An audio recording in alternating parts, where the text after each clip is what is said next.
ज्ञान गुण सागर जय कपीशतिह लोक उजागर रामदूत अतिलित बलधाम अंजनीय पुत्र पवन सुतनाम ఆంజనేయ స్వామి అంటే ఎన్నో గుణాలకు మహాసాగరం వంటి వాడు. శాంతికి ఆయన ప్రతిబింబం, ధైర్య సాహసాలకు అమోఘుడు ఆయన. వ్యాకరణ విద్య ఇద్దరికే తెలుసు, ఒకటి రావణాసురుడికి ఒకటి ఆంజనేయ స్వామికి మాత్రమే తెలుసు వ్యాకరణ విద్య. అటువంటి మహాపండితుడు రామచంద్రుణ్ణి రోమాంచితంగా రోమంలో రాయించుకున్నవాడు, గుండెలు చీల్చి సీతారాముల్ని చూపించినవాడు. అటువంటి మహానుభావుడు అందరికీ సద్గురువయ్యి ఒక చక్కటి భక్తి మార్గంలో, ధర్మ మార్గంలో, ధైర్య మార్గంలో నడిపించాలని ఈరోజు ఆయన జయంతిని మేము, హనుమత్ జయంతిని ఈరోజు మేము పండుగ జరుపుకొని తప్పకుండా ఈసారి జయంని ఇంకా ఉత్సాహంతో, డబల్ ఉత్సాహంతో ముందుకు తీసుకొని వెళ్ళగలుగుతామనే నమ్మకం పెరిగింది.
భగవంతుడి ఆశీర్వచనము మనతో ఉండడం మా అందరి అదృష్టంగా భావిస్తున్నాము.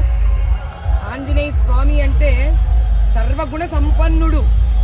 ఆయనకు విద్య, ఆయనలో భక్తి, ఆయనలో గురుత్వం, ఆయనలో స్వామి భక్తి, ఆయనలో రోమ రోమాల్లో శ్రీరాముడు లిఖించబడడం, ఇలా అటువంటి ఒక అద్భుతమైన ఆంజనేయ స్వామిలా మేమందరము మేము తయారవ్వాలని కోరుకుంటూ ఈ రోజు ఆయనని సదా మాతో ఉండవలసిందిగా మేము ప్రార్థిస్తూ ఆంజనేయ స్వామి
చాలా మంది మీద రకరకాల కేసులు వస్తుంటాయి.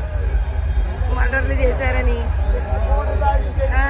వగ్గోడ్ ల్యాండ్లు లాక్కున్నారని, తర్వాత ఆడపిల్లల్ని హింస పెట్టారని రకరకాలుగా ఉంటాయి కేసులు.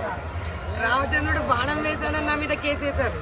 అసలు ఇంతకన్నా అదృష్టం ఏముంటుంది? ఫస్ట్ ఎఫ్ఐఆర్ రామచంద్రుడు బాణం మీద, దానికి కూడా పుట్టి పెట్టి ఉండాలి కదా. వాళ్ళు వాళ్ళు తప్పుడు కేసు వేసిన రాముడికి నన్ను చాలా సన్నిహితం చేశారు. చాలా ఆనందంగా.